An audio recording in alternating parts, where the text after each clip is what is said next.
Pokémon Jornadas chegou ao seu fim. Há pouco mais de um ano, eu sei que esse vídeo tá saindo bem atrasado. Eu ainda lembro da madrugada que eu fiquei acordado esperando o anúncio desse anime. E como eu fiquei hypado com a ideia dele. Uma saga com o Ash pós-campeão da Liga Alola, um novo protagonista com o objetivo de completar a Pokédex e ainda por cima abordando todas as regiões até aquele momento. Praticamente umas 1000 coisas passaram na minha cabeça sobre como seria o rumo desse anime. E quando o primeiro episódio foi lançado, já me deu a ideia de que aquela poderia ser a conclusão da jornada do Ash. O que só me deixou mais empolgado para acompanhar. E à medida que os episódios foram lançando, digamos que a coisa não saiu muito bem como eu queria. Pra dizer o mínimo. Sim, o título do vídeo não é nenhum exagero da minha parte. E acreditem, eu tenho muita coisa pra falar. Por isso eu decidi separar em tópicos, cada um sobre um personagem específico. E vai ter um tópico bônus também. Assim eu não fico tão perdido sobre o que eu tô falando e, claro, fica mais organizado. Eu preferi por fazer assim, já que eu acho que os maiores problemas desse anime estão concentrados em como os personagens foram trabalhados. Inclusive é provável que em um dos tópicos eu perca a linha falando, então só se preparem. Tópico 1. Equipe Rocket.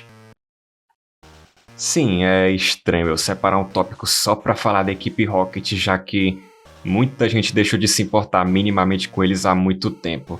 Mas eu queria falar um pouquinho deles porque, cara, como eles estão jogados nesse anime. Se você acha que eles já estavam perdidos nas sagas anteriores, é porque você não assistiu Jornadas. Pra começar, eles nem mesmo possuem Pokémon próprios nessa temporada. Sempre que eles precisavam batalhar, eles chamavam um Pelipper, que magicamente sempre aparecia, não importava aonde estivessem, e ele trazia dentro da boca aquelas máquinas de bolinhas onde você colocava R$1 e saía uma mini Pokébola com um Pokémonzinho dentro. De começo parece até ser uma boa ideia eles usarem Pokémon aleatórios nas batalhas, mas depois de pouco tempo isso se tornava bem desinteressante e repetitivo. Afinal, não importava que Pokémon eles usassem, eles sempre tinham que perder no final de qualquer forma. Nas outras temporadas eles sempre usavam os mesmos Pokémon que tinham capturado na região respectiva, o que tornava fácil você simpatizar com a relação deles. E aqui em Jornadas isso simplesmente não existe. Sim, eu sei que o James capturou o Morpeko, mas como ele sempre ficava colado naqueles 3 mesmo, meio que não fazia muita diferença ele ser capturado ou não. Um outro lance que Jornadas decidiu fazer com a equipe Rocket foi colocar episódios exclusivamente só deles. E eu não vou mentir, eu até acho alguns deles engraçadinhos. Como aquele episódio em que a Jessie e o James tentam traduzir o que o Pikachu tá falando enquanto o Meow tá gripado e simplesmente agonizando com o show deles. Mas no fim, era só mais um monte de filler bobo que estão aí só pra encher linguiça mesmo. Enfim, eu sei que muita gente não vai ligar para esse tópico, mas eu realmente fiquei bem decepcionado com o tratamento que deram para a equipe Rocket nessa saga. Com toda certeza, eles são bem esquecíveis aqui, então, bora pro próximo.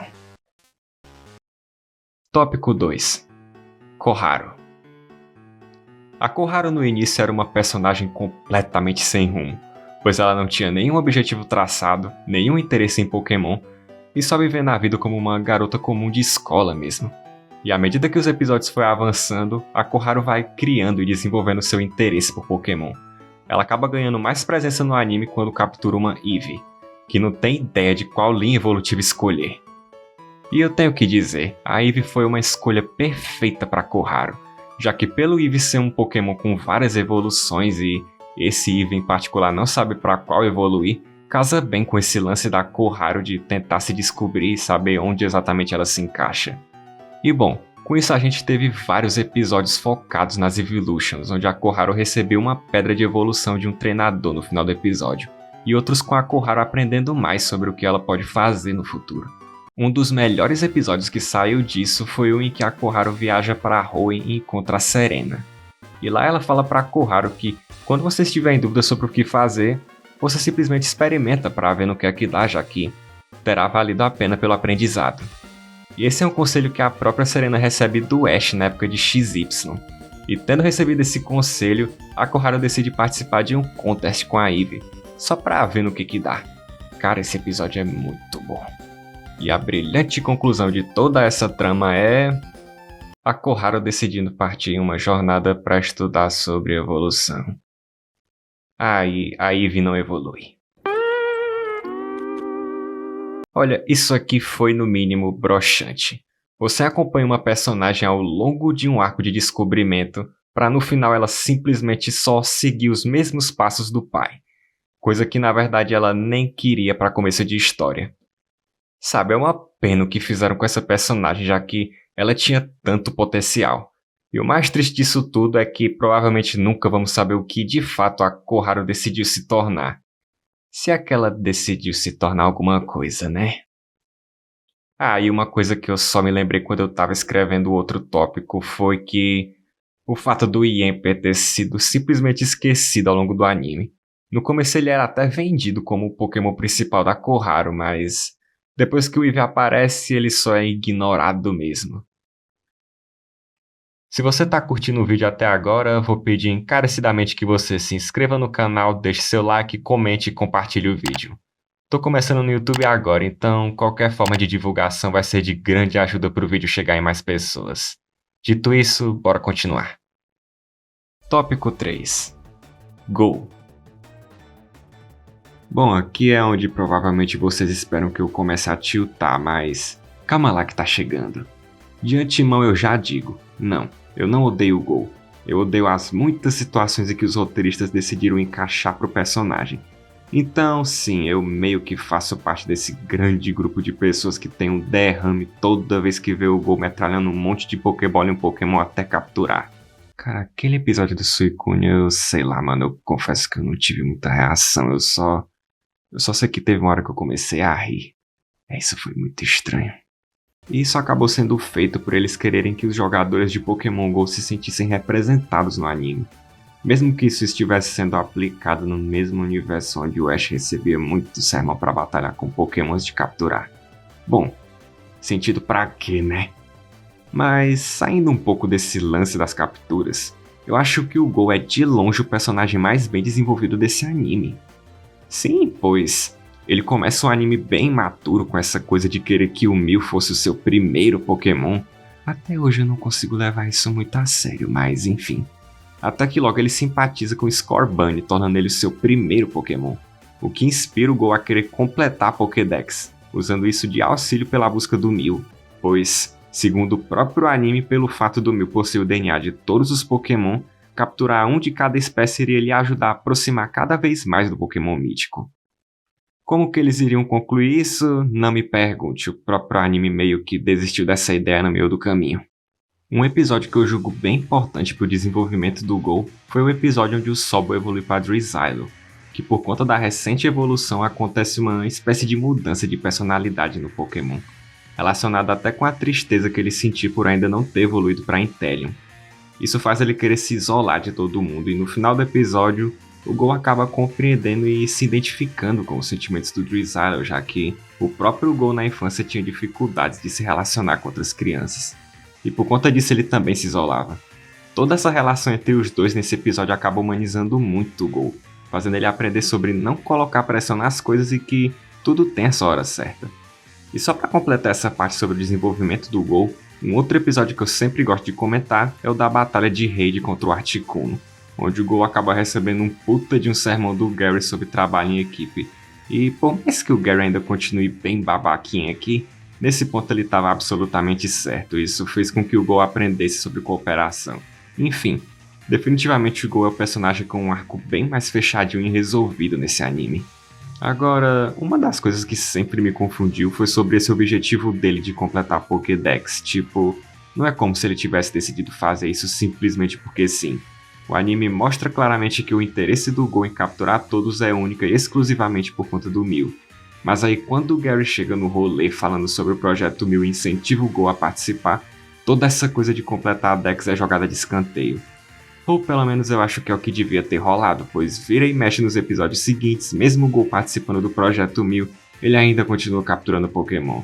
E assim, eu não acho que isso faz algum sentido, quer dizer, não me entra na cabeça que mesmo o Go participando de um projeto de pesquisa cujo objetivo é encontrar o Mew, ele ainda assim continua o seu exercício de metralhar Pokébola em todo bicho que ele ainda não tem. Eu sei lá, cara, eu posso estar maluco, mas pra mim essas duas coisas nunca conversaram bem entre si. Parece muito coisa de dois roteiristas escrevendo histórias diferentes sem um saber do outro. E no final eles só decidem juntar tudo de uma vez mesmo e que se dane o sentido da coisa toda. Tópico bônus: fanservices. Antes de ir pro último tópico, eu vou pegar um minutinho aqui pra falar dos fanservices que essa temporada trouxe. Dá pra dizer inclusive que esse foi o maior chamariz dessa saga. Muita gente que já nem acompanhava mais o anime tava voltando a assistir só pra ver aquele personagem antigo que não aparecia há anos.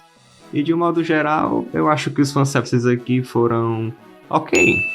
Não me levem a mal, eu adorei o retorno de muitos personagens como o Paul, rival do Ash em Diamante e Pérola, o Green Ninja, a Iris, o pessoal de Alola e ela, a Pokégirl mais linda, maravilhosa, perfeita e sem defeitos, Dawn.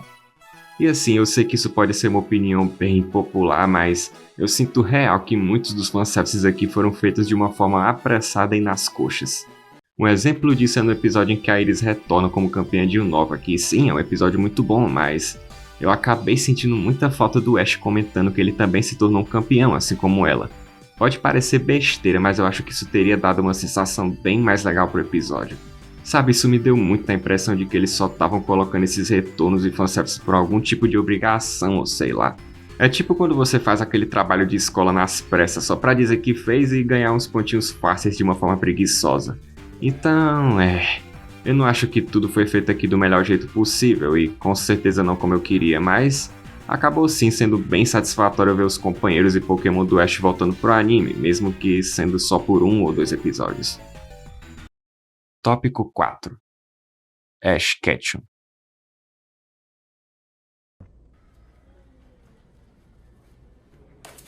Bro, what the? What just makes you go ahead and do that?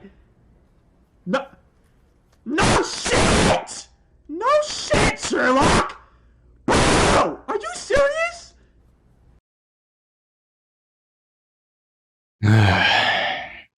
Olha, eu confesso que eu nem sei direito por onde começar, mas dando aqui um contexto melhor pro meu descontentamento. Eu acompanho o Ash desde o início do anime. Sabe, lá na época da Liga Índigo, quando o Pokémon ainda passava na Record e eu só tinha uns 5 anos de idade. Então é óbvio que eu tinha grandes expectativas sobre a temporada que teoricamente concluiria a jornada do Ash. Mas é claro, o anime Pokémon sendo como ele é, acabou me proporcionando não só uma, mas uma série de decepções em relação ao personagem. Enfim, vamos por partes. Primeiro ponto, a personalidade do Ash, que se eu tivesse que descrever em uma palavra, seria genérico. Eu sei que isso pode ser muito subjetivo, você mesmo pode achar esse Ash aqui um mar de carisma, mas pra mim ele carece muito disso. Bem diferente de como ele é em todas as outras séries. Por exemplo, na primeira temporada o Ash é retratado como um novato inconsequente que só quer resolver as coisas do jeito dele, dando a personalidade de um moleque imaturo mesmo. Em XY, o Ash tem a personalidade de um adolescente cool, algo bem próximo a um protagonista de anime shonen, inclusive. E em Senmun, ele tem uma personalidade mais brincalhona e infantil. Todas essas são características que fazem a gente se lembrar de um determinado Ash. E eu genuinamente sinto que o Ash de Jornadas não tem isso. A falta de uma característica marcante só faz o personagem parecer muito vazio, muito cru. Aqui ele praticamente só tem 2 moods: ficar super empolgado com qualquer coisa e ficar com fome.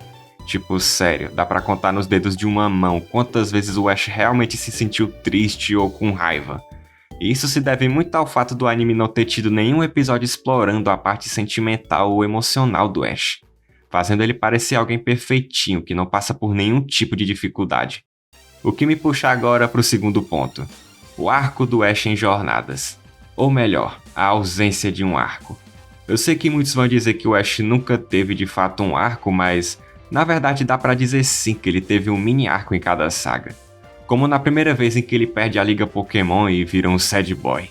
Naquele momento o Ash passa por um arco de crescimento, onde ele aprende a não negligenciar mais o treinamento dos seus Pokémon, já que ele não tinha focado no seu treinamento como devia, e a derrota dele foi um reflexo da sua própria imaturidade na época.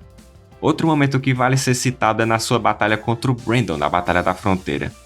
Lá o Brandon fala pro Ash que o treinador e Pokémon não podem agir sozinhos, que ambos devem agir como um só na batalha.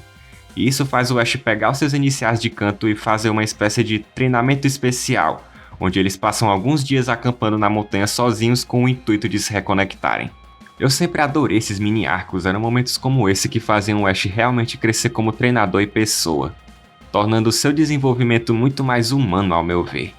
E olha só que surpresa! Em Jornadas nós temos nada. Um grandíssimo e absoluto nada.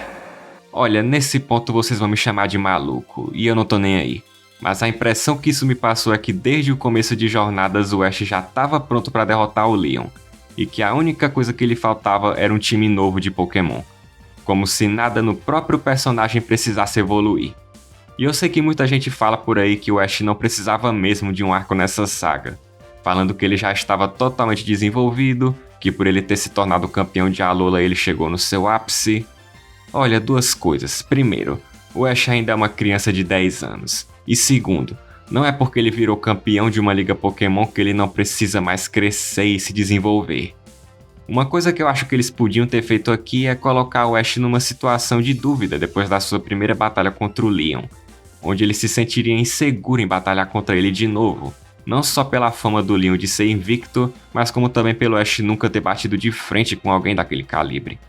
Eu sei, é muita fanficada, mas tudo bem. Agora, sobre o time do Ash. Eu não vou me estender muito nessa parte, senão o vídeo vai ficar gigantossauro. Mas resumidamente dá pra dizer que os melhores Pokémon do Ash nesse time foram o Lucario e o Surfetch. Lucario teve todo o seu desenvolvimento em volta da sua aura e conexão com o Ash, teve sua mega evolução, sua rivalidade com o Graploct da Bia. Foi o Pokémon que mais recebeu foco aqui, e merecido, eu curti bastante o que fizeram com ele, apesar de nos últimos episódios antes do torneio ele ter dado uma sumida. Surfetch não fica muito para trás, eu curti muito o desenvolvimento dele também. De início ele era bem orgulhoso e não seguia as ordens do Ash, mas depois que o Ash o salva de cair em um buraco no desafio do Wixstrom, ele passa a confiar mais no seu treinador. E era bem legal ver os episódios de treinamento dele com o Alho Poró. Agora em relação aos outros, bem, eu até gosto do Gengar por conta de sua backstory que é bem triste, e pelo fato de ele ter Gigantamax. Mas além disso ele foi um Pokémon com momentos bem esporádicos, tendo vitórias importantes só aqui e ali. E a mesma coisa se aplica a Dragonite, ela no começo era bem explorada, mas depois de uns episódios ela foi praticamente deixada de lado, tadinha.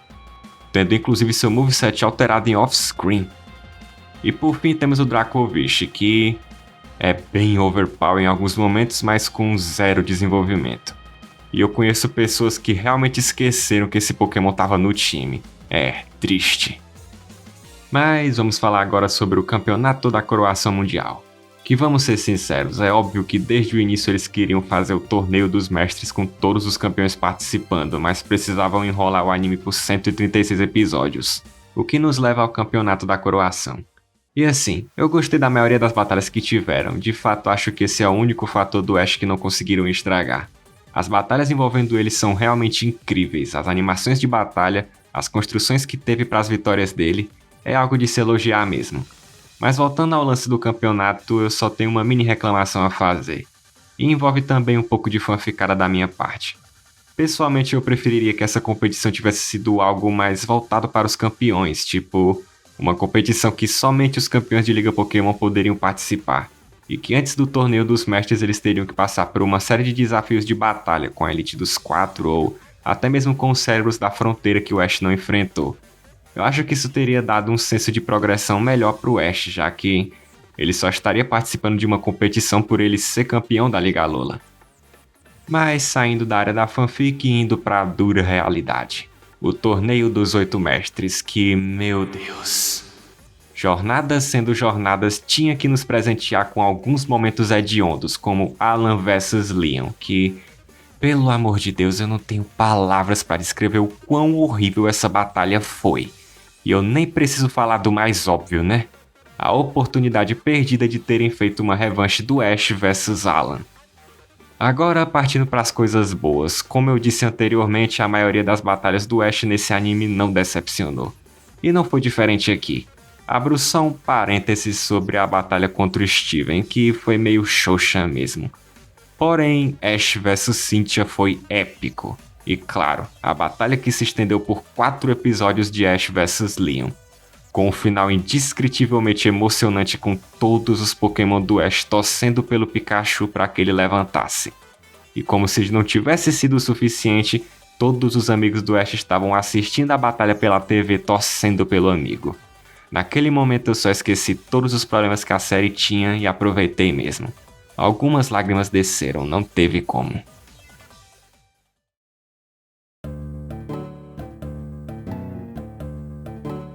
Por conta dessa divisão de tópicos que eu fiz, acabou que teve algumas coisas que eu não falei ou não comentei tão a fundo, como a produção da série.